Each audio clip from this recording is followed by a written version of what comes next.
శ్రీమన్నారాయణ.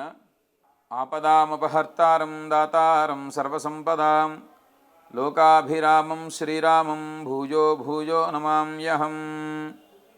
ఉగ్రం వీరం మహావిష్ణుం జ్వలంతం సర్వతోముఖం నృసింహం భీషణం భద్రం మృత్యుం నమామ్యహం. శ్రీ లక్ష్మీ నృసింహ పరబ్రహ్మణే నమః. జై శ్రీమన్నారాయణ. మన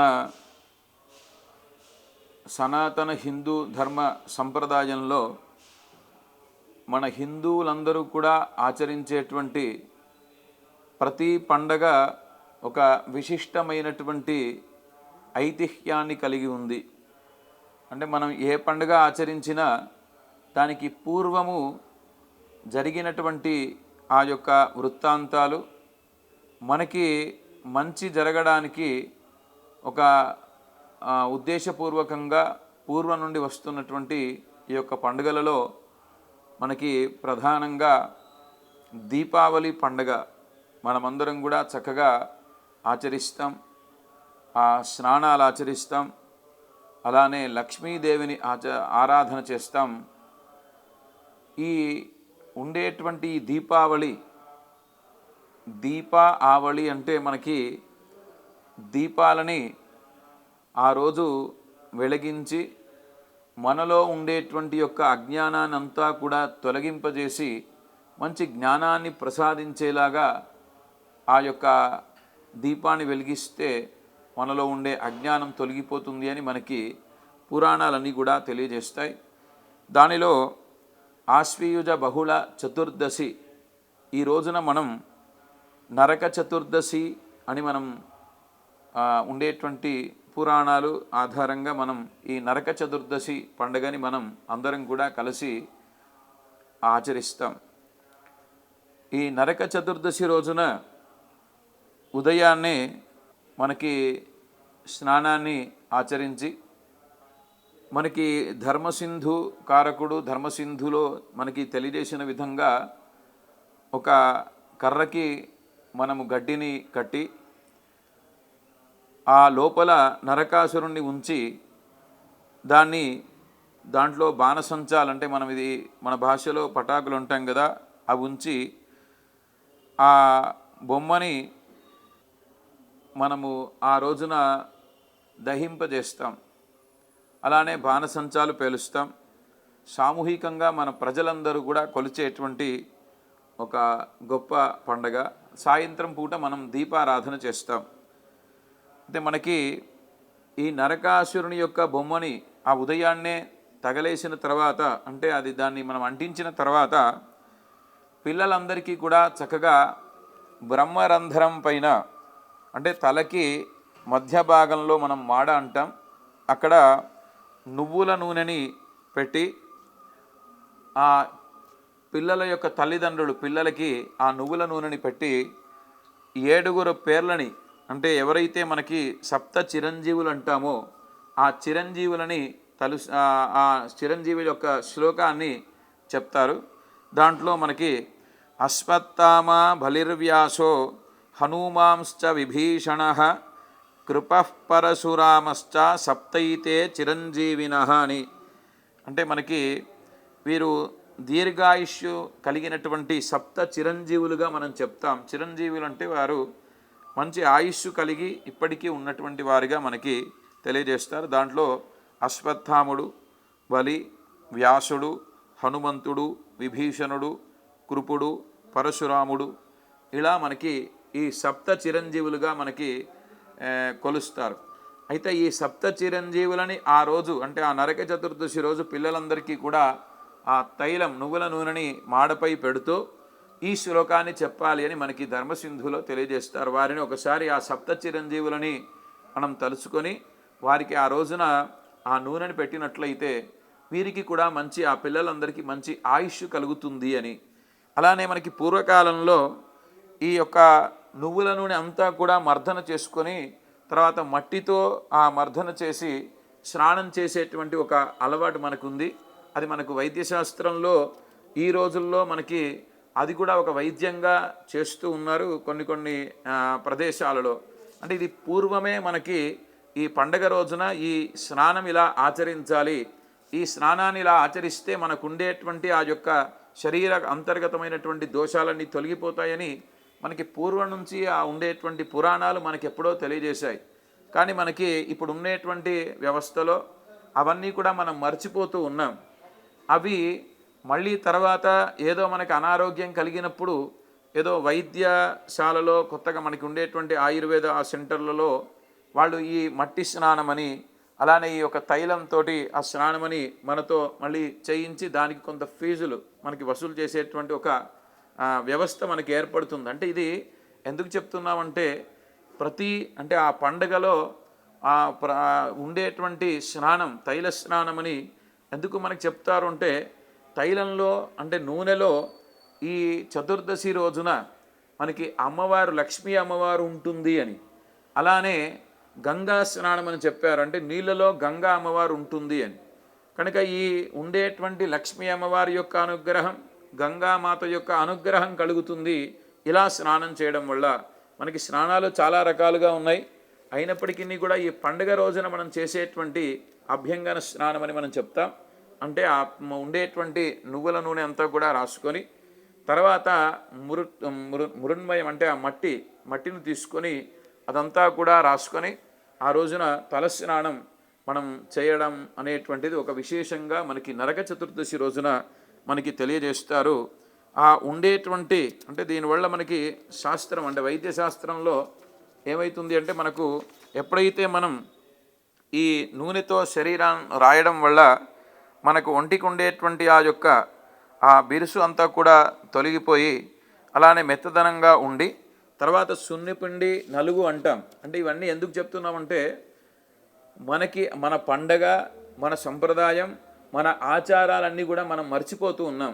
దీన్ని మళ్ళీ మర్చిపోయి మళ్ళీ మనం ధనాన్ని వెచ్చించి మళ్ళీ అవి మనం చేసుకునేటువంటి ఆ అవకాశం మనకి ఏర్పడుతుంది. కనుక ఎలా మనకి నరక చతుర్దశి రోజున ఆ దీపావళి రోజున ఎలా మనం ఏం చేయాలి ఎలా ఉండాలనేటువంటి విషయాన్ని మనకి పురాణాలు చెప్పినటువంటి విషయాన్ని తెలియజేయడం జరుగుతుంది. ఆ నలుగు పిండితో మనం శరీరాన్ని మనం రాసుకున్నట్లయితే దానివల్ల మనకు ఉండేటువంటి ఆ మట్టి కణాలు సున్నిపిండి అంతా కూడా నలుగుతో మనకి యువతలకి రాగడమే కాకుండా ఈ శరీరంలో ఉండేటువంటి ఆ యొక్క రంధ్రాలన్నీ కూడా చక్కగా అవి మనకి మామూలుగా ఏమంటాం ఓపెన్ అవి ఆ లోపల ఉండేటువంటి అన్నీ ఉండేటువంటి ఉండేటువంటి సూక్ష్మ జీవులు అంటాం కదా అవన్నీ కూడా పోయి మంచి ఆరోగ్యం మనకి కలుగుతుంది అని మనకు చెప్తారు. తర్వాత ఇలా తలంటు స్నానం చేయడం వల్ల మనకి ఈ స్కిన్ డిసీజ్ అని అంటాం కదా చర్మ రోగాలు అటువంటివి కూడా మనకి తొలగిపోతాయి. కనుక ఇలా మనకి ఆ రోజున తైలే లక్ష్మీ జలే గంగా అంతస్నాతోసి గంగాయాం అంటే మనకి ఈ రోజు అంటే దీపావళి రోజున ఆ నూనెలో లక్ష్మీ అమ్మవారు నివసించి ఉంటుంది అని అలానే నీళ్ళలో గంగాదేవి ఉంటుంది అని మనకి శాస్త్రం చెప్తుంది. అందుకే మనకి పూర్వం రోజుల్లో ఈ దీపావళి రోజున ఉండేటువంటి కార్తీక మాసం కానీ దీపావళి రోజున గంగా స్నానం చేశావా అలానే ఉండేటువంటి మిగతా వారందరూ కూడా మాట్లాడుకునేటువంటి ఒక ఆచారం ఉండేది.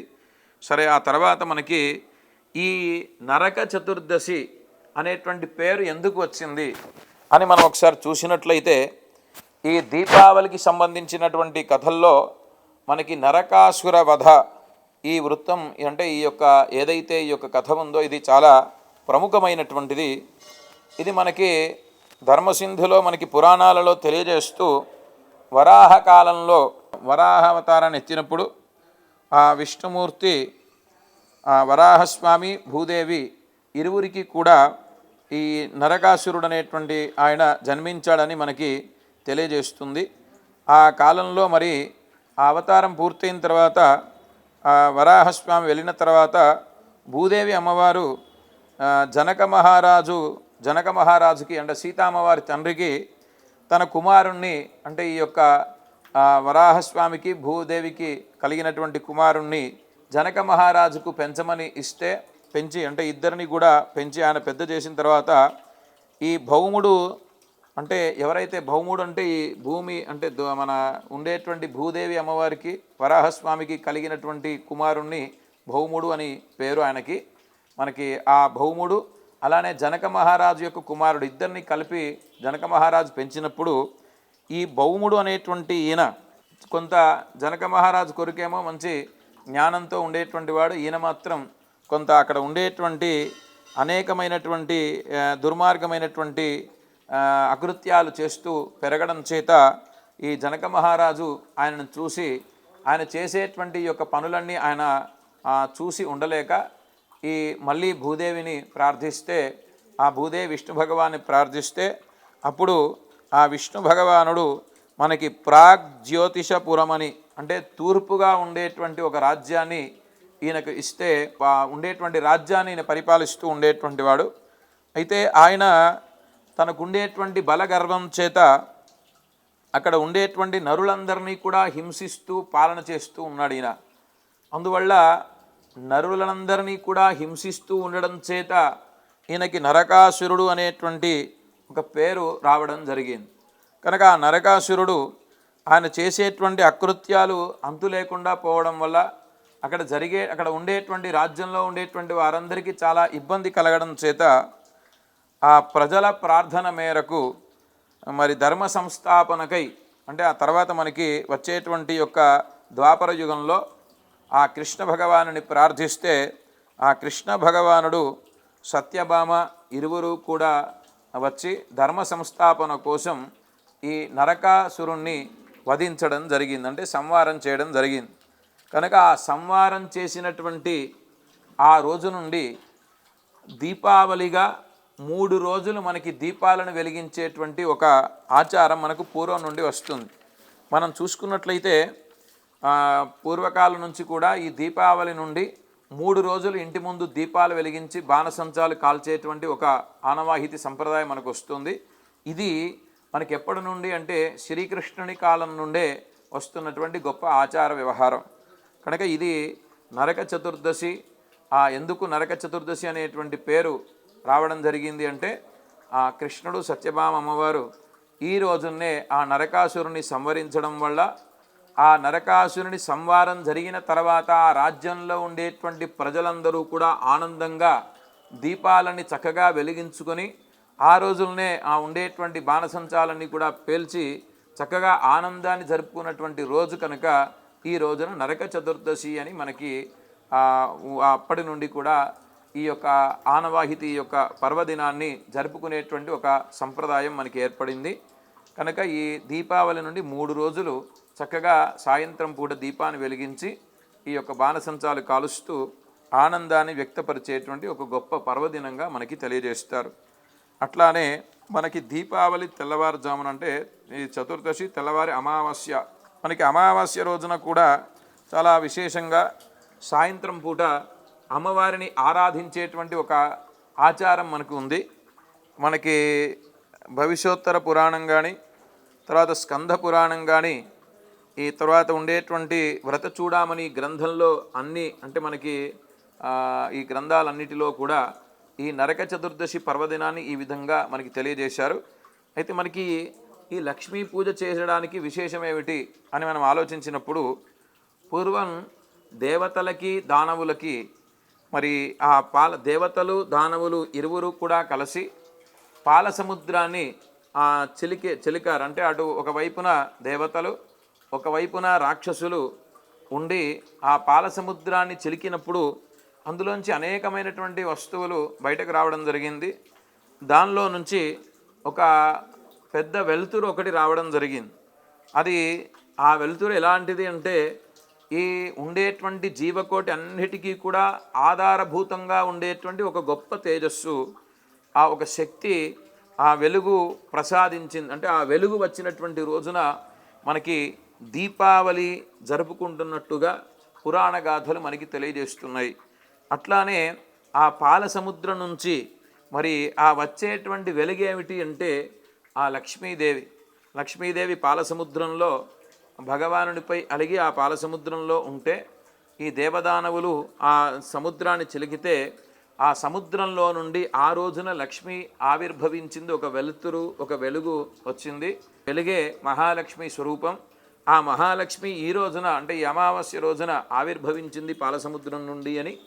కనుక ఈ భూమిపైన ఉండేటువంటి సంపద అంతా కూడా అభివృద్ధి చెందడానికి, మనకి ఏదైనా కూడా మంచి జ్ఞానం అంటే వెలుతురు ఉంటే, వెలుగు ఉంటేనే మనకి జ్ఞానం కలుగుతుంది. ఆ వెలుగు దీపం ద్వారానే మనకి దీపాన్ని వెలిగించడం కూడా అదే కదా ఉద్దేశం. మనలో ఉండేటువంటి అజ్ఞానాన్ని తొలగించి మంచి జ్ఞానాన్ని ప్రసాదించమని కదా దీపం. ఎక్కడైతే దీపాన్ని మనం వెలిగిస్తామో అక్కడ ఉండేటువంటి చీకటి అంతా తొలగిపోతుంది కదా. చీకటి అంటే మనం అజ్ఞానం అంటాం. ఆ అజ్ఞానం అంతా తొలగిపోతుంది. అక్కడ ఒక వెలుగు మనకి కలిగితే అది మనం జ్ఞానంగా చెప్తాం. అటువంటి ఆ వెలుగే మనకి ఉండేటువంటి మహాలక్ష్మి, ధనలక్ష్మి అని మనం భావిస్తాం. అంటే ఆ పాల సముద్రంలో ఆ రోజున లక్ష్మీదేవి ఆవిర్భవించింది కనుక ఈ రోజున అమావాస్య రోజున మనకి సాయంత్రం పూట లక్ష్మీ పూజను, ఈ దీపావళి లక్ష్మీ పూజను చేయడం మనకి సంప్రదాయంగా అప్పటి నుండి మనకు వస్తుంది. కనుక నరక చతుర్దశి రోజున స్నానము, తర్వాత ఉండేటువంటి ఈ నరక చతుర్దశి అంటే మనకి ఎందుకు వచ్చిందో మనం ఇప్పటివరకు కూడా తెలుసుకున్నాం. అలానే లక్ష్మీ అమ్మవారిని ఆ రోజున సాయంత్రం ఆరాధించడం వల్ల, ఎప్పుడైతే ఆ మహాలక్ష్మి అమ్మవారు సముద్రం నుంచి ఆవిర్భవించింది అని మనం చెప్పుకున్నామో ఆ రోజున ఇక్కడ ఉండేటువంటి ఆ లక్ష్మీ పూజని ఆ రోజున మనం ఆచరించినట్లయితే సాయంకాలం సంధ్యా సమయంలో మనం చక్కగా దీపాలన్నీ వెలిగించి ఆ అమ్మవారిని ఆరాధించి, మనకి ప్రత్యేకంగా లక్ష్మీ అమ్మవారిని పఠించేటువంటి స్తోత్రాలు కూడా మనకి తెలియజేశారు. మనం చూసుకుంటే లక్ష్మీ అష్టోత్తరమని మనకి ప్రకృతిం వికృతిం విద్యాం సర్వభూత హితప్రదాం అనేటువంటి లక్ష్మీ అష్టోత్తర స్తోత్రం ఒకటి ఉంది. అది మనం ధనలక్ష్మి పూజ రోజున, అమావాస్య రోజున, దీపావళి రోజున మనం ధనలక్ష్మి పూజ చేస్తాం కదా సాయంత్రం. అంటే మనకి అమావాస్య వచ్చిన తర్వాత మనం సాయంత్రానికి అమావాస్య ఉండేట్టుగా చూసుకొని మనం ఆరాధన చేస్తాం. ఆ సాయంత్రం సమయంలో చక్కగా మనం అక్కడ ఉండేటువంటి మనకుండే వ్యాపారాలు అయితేనేమి, మన గృహం అయితేనేమి చక్కగా మనం శుద్ధి చేసుకొని ఆవు పేడతో చక్కగా అలికి ముగ్గులు అవన్నీ కూడా వేసుకొని చక్కగా దీపారాధన చేసి మంచి సుగంధపూరితమైనటువంటి ఒక మంచి సువాసన, అంటే మనకి ఎక్కడైతే మంచి సువాసన ఉంటుందో, ఎక్కడైతే మంచి భక్తి శ్రద్ధలు ఉంటాయో, ఎక్కడైతే మంచి శుభ్రత ఉంటుందో అక్కడే మహాలక్ష్మి ఉంటుంది అని చెప్తారు. కనుక అటువంటి అవన్నీ కూడా ఏర్పాటు చేసుకొని సాయంకాలం పూట చక్కగా దీపారాధన చేసి మహాలక్ష్మి అమ్మవారిని, మనకి లక్ష్మీ అమ్మవారి యొక్క ఒక ప్రతిమ ఒకటి ఏర్పాటు చేసుకొని ఆ రోజున చక్కగా అమ్మవారికి సాయంత్రం పూట షోడశ ఉపచారాలు మనం చేస్తాం. అంటే షోడశ అంటే 16 ఉపచారాలు.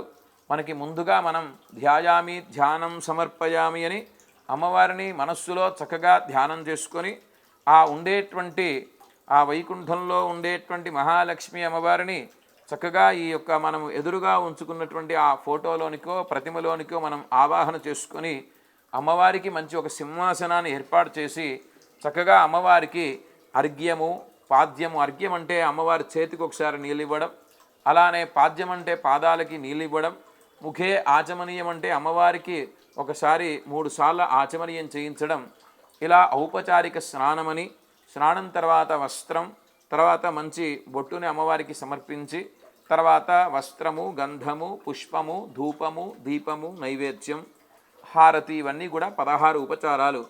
ఇవి ఈ యొక్క దీపావళి అమావాస్య రోజున ఎవరైతే భక్తి శ్రద్ధలతో అమ్మవారిని తమ మనస్సులో సంపూర్ణంగా నింపుకొని ఆ అమ్మవారికి షోడశ ఉపచారాలు ఇలా భక్తి శ్రద్ధలతో ఆ సాయంకాలం పూట చేస్తారో వారిని అమ్మవారు వరిస్తుంది, అనుగ్రహిస్తుంది అని, వాళ్ళ ఇంట్లో చక్కగా స్థిర మహాలక్ష్మి నివాస సిద్ధి, అంటే ఎప్పుడూ లక్ష్మీ అమ్మవారి యొక్క అనుగ్రహం వారికి కలిగి వారి కుటుంబంలో మంచి ఆ వంశాభివృద్ధి కానీ చక్కగా మంచి సంపద అన్నీ కూడా అమ్మవారు వారికి అనుగ్రహిస్తుంది. వారి వ్యాపార స్థలంలో వారు చేసుకున్నటువంటి యొక్క వ్యాపారాలన్నీ కూడా దినదినాభివృద్ధి కలుగుతాయి అని. అయితే దీనిలో మనకి ప్రత్యేకంగా మనము ఈ లక్ష్మీ అష్టోత్తరం ఏదైతే ఉందో దాన్ని ఆ స్తోత్ర రూపకంగా ఉండేటువంటి దాన్ని కానీ, లేదు ఓం ప్రకృత్యై నమః వికృత్యై నమః అనేటువంటి నామాలు కానీ, ఆ రోజున సహస్రనామాలు అంటే లక్ష్మీ అమ్మవారి 1000 నామాలు ఉన్నాయి. అవి చక్కగా సాయంకాలం పూట కూర్చొని ఆ 1000 నామాలు చేస్తే ఇంకా విశేషమైనటువంటి ఫలితం, అమ్మవారి యొక్క సంపూర్ణమైన అనుగ్రహం లభిస్తుంది. లేదా ఈ లక్ష్మీ అష్టోత్తర స్తోత్రాన్నే 28 సార్లు మనకి అష్టావింశతి వారం అని చెప్తారు. 28 సార్లు ఒకే ఆసనంలో కూర్చొని చక్కగా ధూపం వరకు అమ్మవారికి సమర్పించి ఆ ధూప తర్వాత ఈ లక్ష్మీ అష్టోత్తరాన్ని 28 సార్లు మనం పఠించినట్లయితే మహాలక్ష్మి యొక్క సంపూర్ణ ధనలక్ష్మి యొక్క సంపూర్ణ అనుగ్రహం మనకు కలుగుతుంది అని మనకి తెలియజేస్తారు. అట్లా ఈ ఉండేటువంటి అమావాస్య రోజున సాయంకాలం పూట చక్కగా ఇవన్నీ ఆచరించి అమ్మవారికి మంచి నైవేద్యాన్ని సమర్పించి మంగళహారతి సమర్పించి ఆ అమ్మవారి యొక్క అనుగ్రహాన్ని పొందేటువంటి గొప్ప సుదినం. ప్రతి సంవత్సరంలో ఈ దీపావళి రోజున చేసేటువంటి ఆ అమావాస్య రోజున చేసేటువంటి ధనలక్ష్మి పూజకి విశేషమైనటువంటి ఫలాన్ని మనకి పెద్దలు అందించారు. దాన్ని మనమందరం కూడా చక్కగా ఆచరించి మనకి ఈ సంవత్సరం మనకి సోమవారం రోజున నరక చతుర్దశి మనకి అవుతోంది. ఆ రోజున చక్కగా ఆ ఉండేటువంటి నరకాసురుని ఆ బాణసంచాలతో పేల్చి తర్వాత పిల్లలందరికీ కూడా ఆ ఏదైతే నువ్వుల నూనె ఉంటుందో దాన్ని ఆ శిరస్సు మాడపై అద్ది వారికి మంచి స్నానాన్ని అంతా కూడా స్నానాలు పూర్తయిన తర్వాత అందరూ చక్కగా ఆనందంగా మంగళహారతిని తీసుకుంటారు. అని మనకి ఈ సంవత్సరం అంటే మనకి సోమవారం రోజున ఉదయం 5:15 నుంచి మనకి ఆ ఉదయం హారతులు తీసుకోవచ్చును. ఆ తర్వాత ఇదే రోజున అంటే సోమవారం రోజునే మనకి చతుర్దశి మధ్యాహ్నం 2:19 వరకు ఉంది. అంటే 2:19 తర్వాత మనకి అమావాస్య ఆరంభమవుతుంది. కనుక సాయంకాలం పూట ఉండేటువంటి అమావాస్య రోజున మనం ధనలక్ష్మి పూజ ఆచరిస్తాం కనుక మరి చతుర్దశి ఉదయం ఉండడం వల్ల ఆ చతుర్దశి రోజున మనకి స్నానాలు మంగళహారతులు తీసుకోవడం మనకి సంప్రదాయం కనుక ఈ సోమవారం రోజునే ఈ సంవత్సరం ఇటు నరక చతుర్దశి అలానే దీపావళి ధనలక్ష్మి పూజలు రెండు కూడా ఈ సంవత్సరం వస్తున్నాయి. కనుక సోమవారం రోజున ఉదయం 5:15 నుండి మనం హారతులని కూడా తీసుకొని చక్కగా దీపాలు వెలిగించేటువంటి యోగ్యమైనటువంటి సమయం.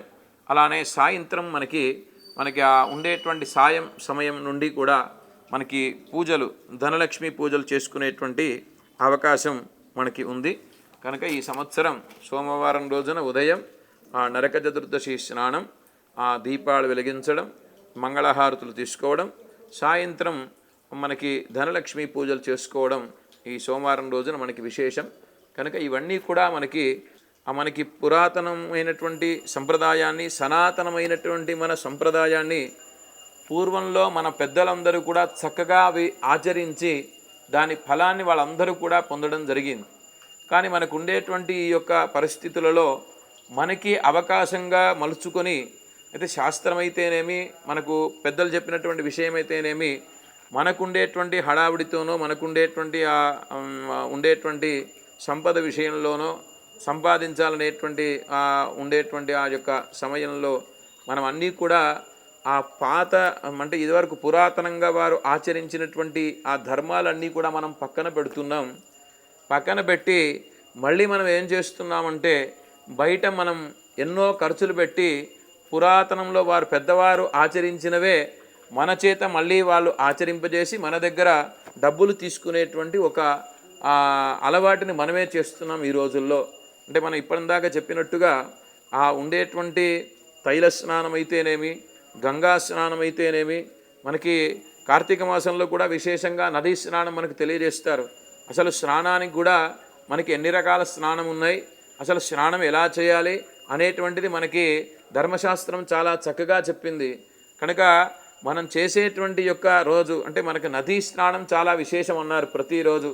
కానీ మనకు ఇప్పుడు ఉండేటువంటి పరిస్థితుల్లో నదీ స్నానం చేసేటువంటి అవకాశం లేదు. అయినప్పటికీ మనకి ఇప్పుడున్నటువంటి ఈ యొక్క మన పరిస్థితులలో మనం ఇంట్లో మనం బాత్రూంలో చేసిన ఆ ఉండేటువంటి ఆ నీళ్ళని మనం నింపుకున్న తర్వాత ఆ నీళ్ళలో గంగాదేవి ఉంది అనేటువంటి భావన, ఆ గంగా స్నానం చేస్తున్నాననేటువంటి భావన మనం చేస్తూ గంగేచే యమునా చైవ గోదావరి సరస్వతి నర్మదే సింధు కావేరి జలేస్మిన్ సన్నిధింకురు అని ఈ నదులన్నీ కూడా ఈ యొక్క మనం చేసేటువంటి ఈ స్నాన బిందెలో ఉన్నాయనేటువంటి భావన చేసి ఆ స్నానాన్ని మనకి చేయమని మనకి ధర్మశాస్త్రం తెలియజేస్తుంది. కనుక దానివల్ల మనకు వచ్చేటువంటి ప్రయోజనాలు అనేకంగా ఉన్నాయి. మనకు సనాతనమైనటువంటి మన ధర్మశాస్త్రాలు చెప్పినటువంటి విషయాన్ని మనం అందరం కూడా చక్కగా ఆచరించి మనం మంచి ఉండేటువంటి మంచి ఆరోగ్యాన్ని పొంది మనం మంచి ఈ వంశాభివృద్ధిని చేసుకొని చక్కగా ఆనందంగా సుఖంగా మనమందరం జీవించాలంటే మన సనాతనమైనటువంటి వైదిక సంప్రదాయాన్ని మనమందరం ఆచరించాలి. నలుగురికి తెలియజేసేటువంటి ప్రయత్నాన్ని మనమందరం చేయాలి. ఆ భగవంతుణ్ణి నిరంతరం మనం స్మరించాలి. ఆ భగవంతుని యొక్క అనుగ్రహం చేత మనమందరం కూడా సుఖంగా ఉంటాం. కనుక వీలైనంత వరకు ఇవన్నీ మీరందరూ కూడా ఆచరించి ఆ అమ్మవారి యొక్క స్వామి యొక్క అనుగ్రహాన్ని పొందాలని అందరికీ తెలియజేస్తూ, ప్రేక్షకులందరికీ కూడా ఈ దీపావళి శుభాకాంక్షలు తెలియజేస్తూ, ఈ దీపావళి చక్కగా మీ కుటుంబాలలో మంచి జ్ఞానజ్యోతిని వెలిగించి మీరందరూ కూడా మంచి ధర్మమైనటువంటి మార్గాన్ని అనుసరించేటువంటి గొప్ప యోగ్యత మీ అందరికీ కలగాలని, అలానే భగవంతుణ్ణి ఆరాధించేటువంటి ఒక మంచి మనస్సు మీ అందరికీ కలగాలని, మన సనాతనమైనటువంటి హిందూ ధర్మ సంప్రదాయాన్ని మనమందరం కాపాడుకునేటువంటి గొప్ప శక్తి ఆ భగవంతుడు, ఆ లక్ష్మీనారాయణులు మనకి అందరికీ ఇవ్వాలని ప్రార్థిస్తూ, ఈ రోజుల్లో మనందరికీ అవసరమైనటువంటి దానిలో ఈ ఆధ్యాత్మికమైనటువంటి సంపద, మనకెంత ధన సంపద ఉన్నా ఈ ఆధ్యాత్మికమైనటువంటి సంపద అనేటువంటిదే మనకి ప్రధానం. ఎందుకంటే మనం ఎన్ని రోజులు ఉంటామో తెలియదు, ఎప్పుడు ఈ శరీరాన్ని విడిచి వెళ్తామో తెలియదు. కనుక ఈ శరీరం అనేది ఇక్కడే ఉండేది. ఈ శరీరాన్ని మనం ఏదో ఈ ఉండేటువంటి లౌకికమైనటువంటి ఆనందాన్ని అనుభవిస్తూ నేనేదో ఆనందం పొందుతున్నాను అని మనం అందరం అనుకుంటున్నాం. కానీ ఈ శరీరం ఎప్పుడూ కూడా ఒక కిరాయి ఇల్లు ఎలాంటిదో అలాంటిదే అని చెప్తారు. లోపల ఉండేటువంటి ఆత్మనే శాశ్వతం. ఆ ఆత్మ ఆనందం పొందడానికి మనమేమి చెయ్యాలో తెలుసుకునేదే ఈ ఆధ్యాత్మికమైనటువంటి విషయాలు పెద్దల ద్వారా మనం తెలుసుకొని, గురువుల ద్వారా తెలుసుకొని ఆచరించే ప్రయత్నం చేసినప్పుడు ఈ ఆత్మకి ఆనందం కలుగుతుంది. ఆ భగవంతుని పొందేటువంటి ఒక విధానం మనకి తెలుస్తుంది. అటువంటి ప్రయత్నాన్ని మన ఎస్ఎస్సి ఛానల్ ఆ యాజమాన్యం అందరూ కూడా చక్కగా వారు మనందరికీ అనేక విషయాలు తెలియజేస్తున్నారు. మీ అందరికీ కూడా ఛానల్ని చక్కగా మీరందరూ ఈ వచ్చేటువంటి అన్ని కార్యక్రమాలు వీక్షించి, సరే చూడగానే సరిపోదు, ఎంతవరకు వీలైతే అంతవరకు మనం అందరం ఆచరించే ప్రయత్నాన్ని చేసినప్పుడే ఆ ఫలాన్ని మనం అందరం పొందుతాం. కనుక అటువంటి ప్రయత్నాన్ని చేసేటువంటి యోగ్యత మళ్ళీ భగవానుడే మనకి ఇవ్వాలి. ఆ చూసేటువంటి మనస్సును భగవానుడే ఇవ్వాలి. కనుక ఆ భగవానుడు మనందరికీ ఈ అన్ని ఉండేటువంటి మంచి గుణములని కలిగించాలని ఈ దీపావళి శుభాకాంక్షలు మీ అందరికీ తెలియజేస్తూ, ఆ ధనలక్ష్మి నారాయణుల అనుగ్రహం మీ అందరికీ కలగాలని అమ్మవారిని స్వామిని ప్రార్థిస్తూ, జై శ్రీమన్నారాయణ, జై హనుమాన్.